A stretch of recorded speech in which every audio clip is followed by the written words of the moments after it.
Hey guys, I'm Kartika, Jain, and I'm going to teach you how to make banana bread. Banana bread is an all-time favorite in our house, and it's a really easy recipe. And it's a really amazing recipe because if you have ripe bananas and you don't know what to do with them, and you're really not in the mood to eat just plain bananas, this is a really way to incorporate them into a really tasty bread. So here's what you're going to need to make it. You're going to need 1 cup of whole wheat flour, like atta, okay?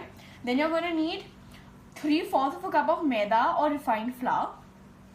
You're going to need half a cup of brown sugar. You could even use normal sugar, but I'm using brown sugar because it's all organic. You're going to need half a cup of coconut oil. You could even use another cooking oil which doesn't have its own flavor, like sunflower oil. Then you're going to need some elaichi, which is also known as cardamom. You're going to need some cinnamon, which is also known as dalchini. Then you're going to need 1 teaspoon of baking soda and 2 teaspoons of baking powder. You're going to need 4 ripe bananas or 5 small bananas which are ripe, and you want to make sure they are really nice and ripe and they've got these freckles on them, otherwise they're not ready to be cooked yet. You're going to need some parchment paper and a tin to break your bread in, and you're going to need choco chips, which is an optional thing, but you can add them because they really add a nice flavor. You're also going to need a whisk, a spatula and a fork to mash your bananas. So let's put all of this together to make a really tasty bread. So we're going to first work with our dry ingredients. So I'm just going to add my refined flour into my whole wheat flour.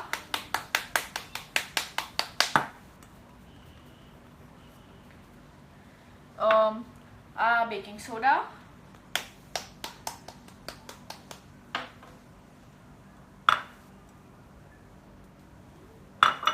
Our baking powder. Nutmeg. Sorry, not nutmeg. Our dalchini. Our cardamom. And now we're gonna whisk. You want to really whisk this well to really make sure that the baking soda and baking powder are really well incorporated. Okay, now I'm going to work with our wet ingredients. So now what I'm going to do is I'm going to peel our bananas.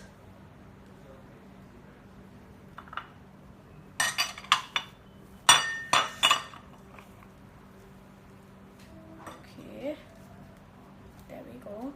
Nice big banana. And now I'm just going to break it. And I'm going to do the same thing with all of my other bananas.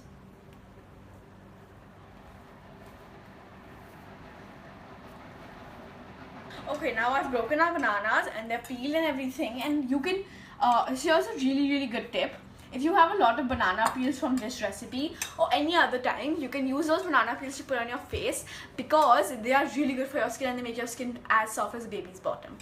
Okay, now before you start mashing your bananas, you're going to go ahead and preheat the oven to 200 degrees Celsius, and you want to make sure that it's really nice and preheated before you start mashing your bananas. Okay, now we're going to start mashing the bananas, and you want to make this is probably the most satisfying and the part that's the hardest actually, but in the end it's all worth it.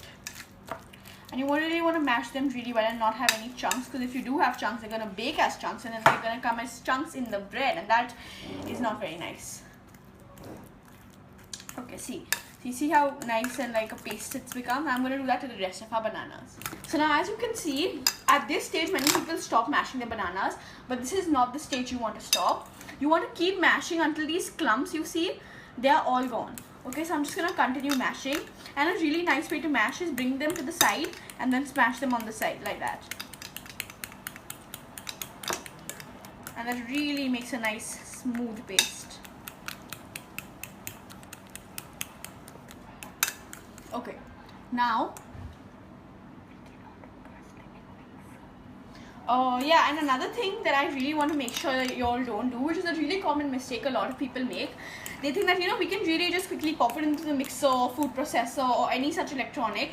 It is not possible for the bananas to nicely mash in them. You have to do it by hand, and even though this might take some time and manpower, you have to do it by hand because that's the only way a banana bread will be nice and soft. Okay, now our bananas are mashed. So I'm just going to add our brown sugar. As I said earlier, you could even add normal sugar. Brown sugar is better because it's healthier and it's organic. And our coconut oil. There we go. I'm just going to scoop all the excess coconut oil with our spatula.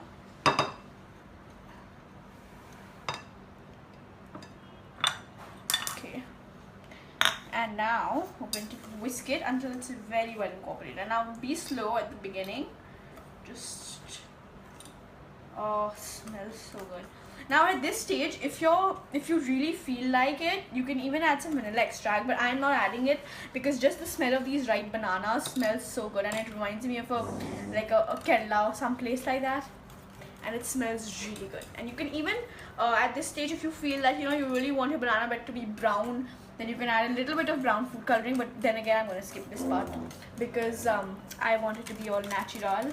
And honestly, you don't even need to add it, but if you really feel like it, go ahead. Okay, now it's nice and whisked. And at this stage also, if you feel like, you still have these clumps, you can go ahead and mash them, but I'm just going to leave it this way. Now I'm going to start adding our dry ingredients. I don't add all of it together. Add them in stages, so a little bit at a time. And this is going to make a really thick and nice batter, so don't be very scared if your batter turns out to be thick, because it's supposed to be thick since it's a fruit bread and all.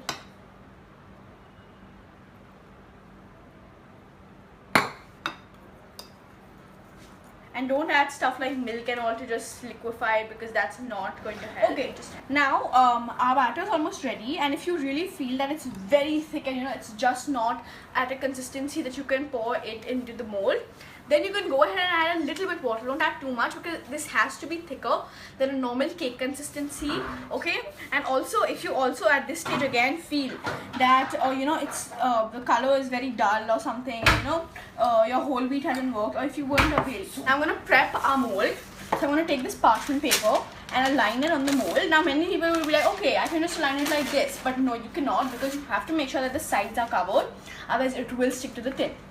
Now I'm just going to go ahead, and I've measured this, and I'm just going to go ahead and freehand tear it.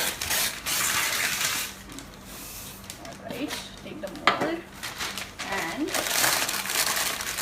create that. Now remember, this is a bread, so even if the sides aren't as perfect, it's alright, because it's going to turn out really good in the end. Make sure it's really well laid, and then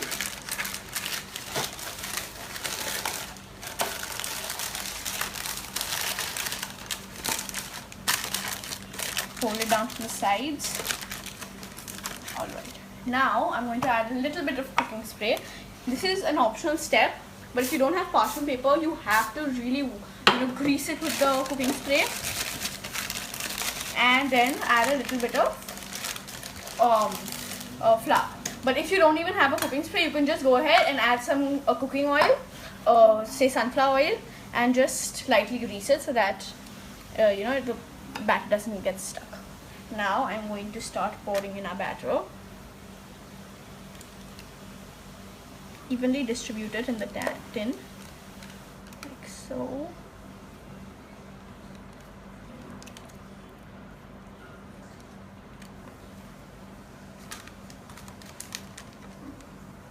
Okay, there we go. Oh gosh, this smells so good, you guys.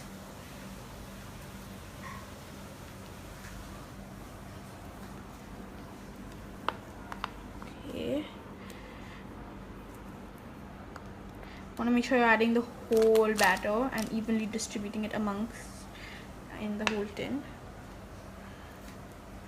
Okay.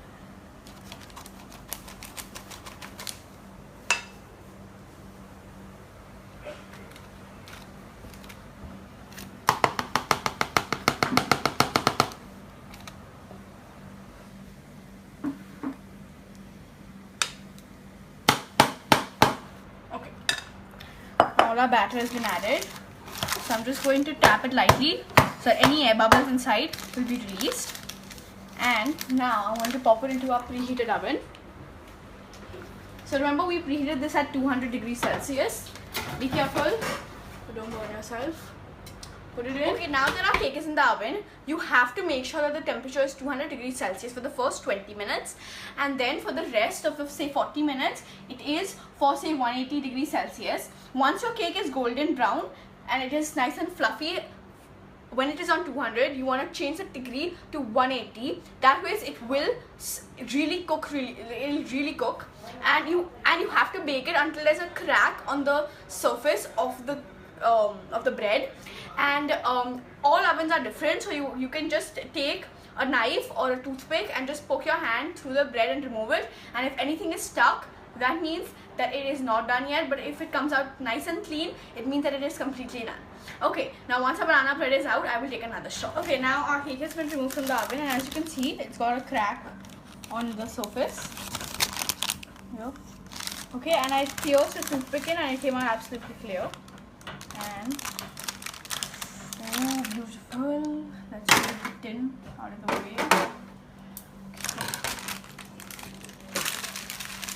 And I put it on a cooling rack.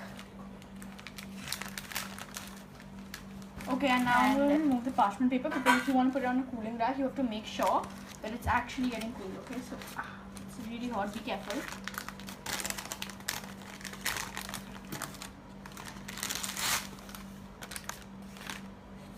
There we go. And just see how soft it is and how beautifully it has turned out. And as you can see, the chocolate chips have nicely incorporated into the blend.